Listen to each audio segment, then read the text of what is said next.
What is good, guys? It's Rey-Jay back with another video, and in this one I'm going to be talking about what just happened to the market, some very important technicals to break down, and then I'm going to talk about why we're going to see some crazy price action next week. Now, this is just going to be part one of the video where I talk about next week.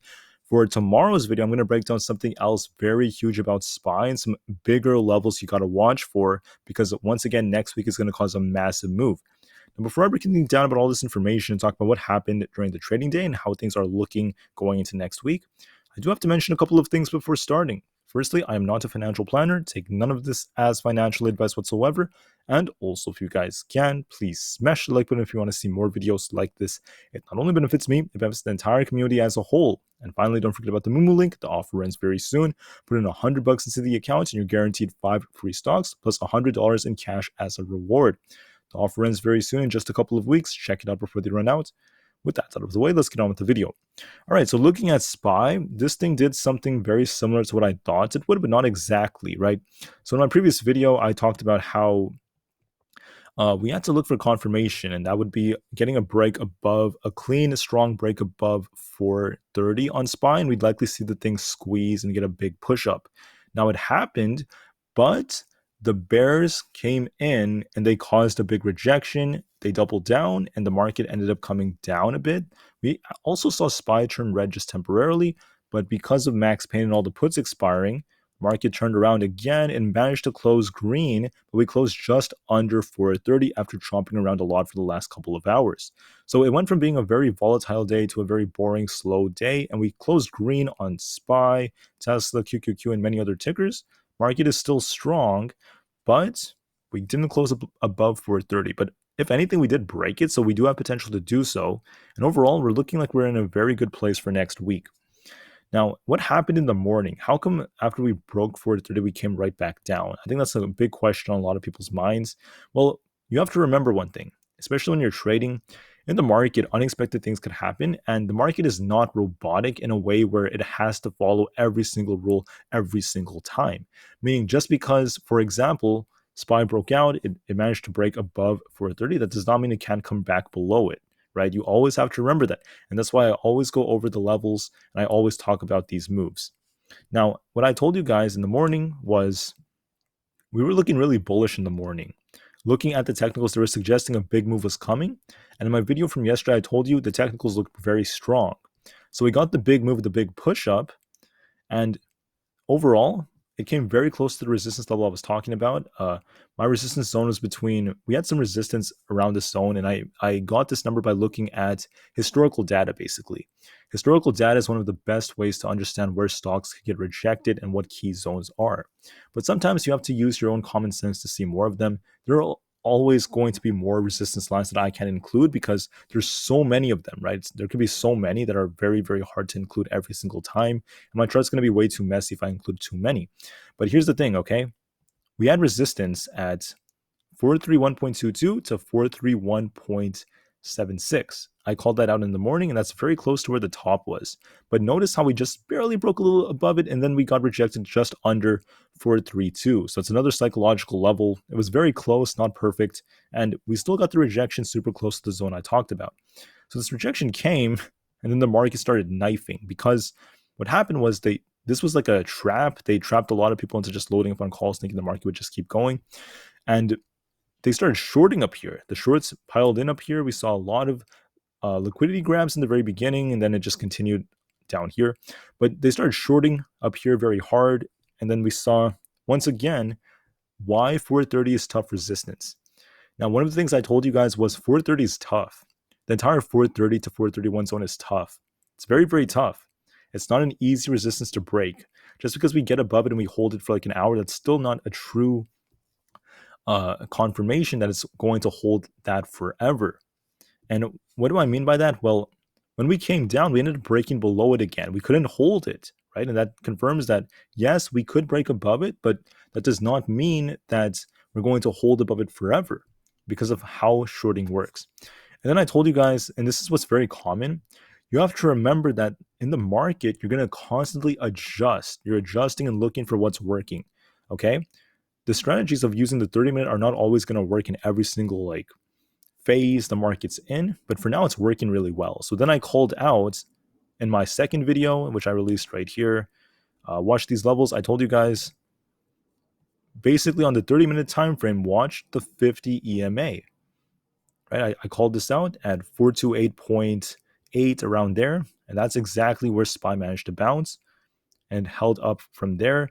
Then I told you guys we're basically sandwiched between, it was around this time, we were sandwiched between like the 430 resistance, 430 to 432 is like the major resistance, and support is the 50 EMA. And you could see SPY basically was stuck there. Went a little bit higher during some instances above like 430.25, but overall, it was kind of just stuck going back and forth and became very boring.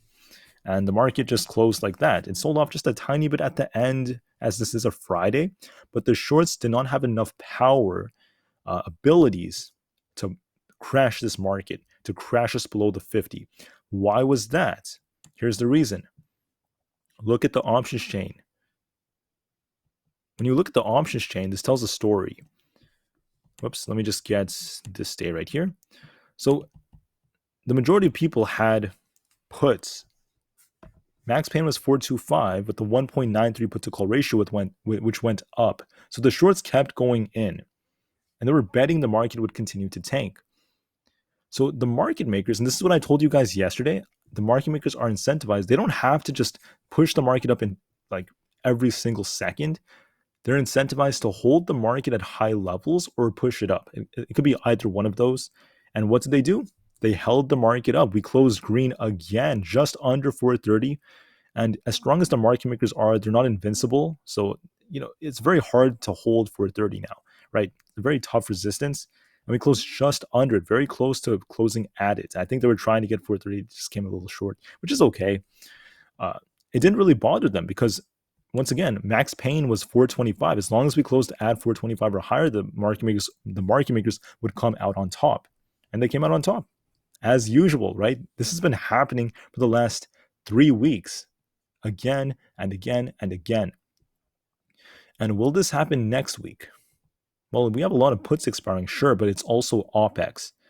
And these days tend to be very volatile. What happened historically is the market sells off a bit approaching OPEX, but that's not a guarantee now because it's going to depend a lot on the catalysts coming out. I'm going to talk more about them tomorrow in the second part of this video. I want to remind you guys, we have CPI, we have PPI, we have FOMC all the same week. It's going to be a wild week. It's going to be so crazy. The market's going to be moving like crazy next week. And this, if you thought today was crazy, next week is going to be insane almost every single day, starting on Tuesday. And the swings are going to get worse. So I'm going to break down more information about that tomorrow. I have to do something a little different. I have to adjust something. So I'm going to do it after this video, but I just want to break down a couple of tickers now. What is SPY doing basically? We're still stuck between resistance and support just below 430, which I think we could break it, right? We've already we could break it and try to temporarily get above it, but we haven't been able to strongly break it and continue pushing through the next resistance level yet. So we're going to wait, and the next catalyst could help it do that. We have to wait for the catalyst to come out. Then we have this resistance in the 431s. If we manage to break above the 431s to get into the 432s, it's going to fly all the way up to 433 because there's not much resistance after we break above 432. 433s is where the next resistance zone comes. 435s. Then after that, a lot of room all the way up to get closer to 440. Now, if we come down, well, we have the same boring range we were stuck in for quite a while. And this was a nightmare for a lot of people. Just look at the last 4 days. I think almost 5 days basically, because we came down here today. Stuck between 430, 426, back and forth and back and forth. The same levels I've been talking about would still be valid if we do break down. Then 426 is the major support. Break that, then we're going to see the market tank. But for now, market held up. And this is similar to what I predicted. I was thinking the market would try to hold above 430 at least and close. We closed just under it, but we did close green. And we did get an explosive move. I did call this yesterday, but I'm not perfect. I can't call every single thing because there's so much volatility that happens on a day-to-day basis. But once again, market makers came out on top. For Tsla, very interesting stuff today. Now, I told you guys in the morning we might see Tesla cool off a bit, but I wasn't sure where this thing would try to like bounce. I said maybe 245s, maybe a little bit lower, but I broke down all these different levels, and you could see Tesla held these levels quite nicely. So we basically saw Tesla hit the like 245, stay around there for the majority of the day, came down a couple of times into the 242 zone. 242 to 242.5 is where Tesla had nice support, held up quite nicely. Now Tesla's in a very good place for next week. Why? We were actually up 4% today. So even though Tesla dropped, it was still up pretty big, and it held pretty nicely, very solid. It barely touched the 50 EMA during like the after hours, but that's fine. It's doing fine. Now, Jerome Powell and the Fed and the CPI report are going to dictate how Tesla moves. So please be ready for that. QQQ. What did this thing do? Well, just looking at it, let me just mention that we got this nice push up here. And I do apologize if there's any background noise. I think there's a lot of construction outside of my window. I'm so sorry about that, guys. I just want to quickly finish this. Let me just mention that for the QQQ, this thing was pushing up quite nicely, okay? And as it continued to push, we got this break and hold of 356. As we held 356, we saw this thing push to the next resistance zone around 357.5. And after we held 357.5, okay, we basically came very close to my resistance. 357.66 is where we got rejected. Very, very close to my 357.5 target. Very, very close. We rejected off 357.5 many times beforehand. So it's, once again, very, very close. The whole market did a very similar move with the big pump, the dump afterwards, and just sideways price action. But it's A-okay. QQQ is in a good place for next week.